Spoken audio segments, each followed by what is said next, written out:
Excuse me, sir.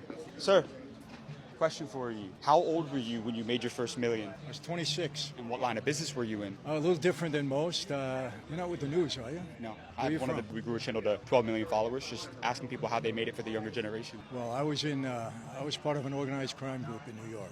Organized crime? Organized crime, Mafia. You were in the Mafia? Yeah. How did you get into the Mafia? My dad was the underboss of one of the major families, the Colombo family, and my dad proposed me for membership. What's the most amount of money that you made in a single day? Well, let's go for a week. I mean, $10 million in a week. How is that possible? We were defrauding the government out of tax on every gallon of gasoline. And I was selling 500 million gallons of gas a month. Could we interview you for a minute real quick? As long as it's helping the kids, yeah. Is that cool? Yeah. What's the lesson about business you learned from doing business in the Mafia that school will never teach somebody? Well, there was a guy that was really in bad shape. I gave him a job. I gave him $3,500 a week back then to go to gas stations and collect my money. Somebody handed him a paper bag. They brought it to me. That was it. After about 6 months, he came to me and asked for a raise. And I said to him, I'm doing you a favor. What your problem is, you're counting the money in the bag and looking at how much money I'm making and think that you deserve that. I said, so you're fired. But it taught him a lesson.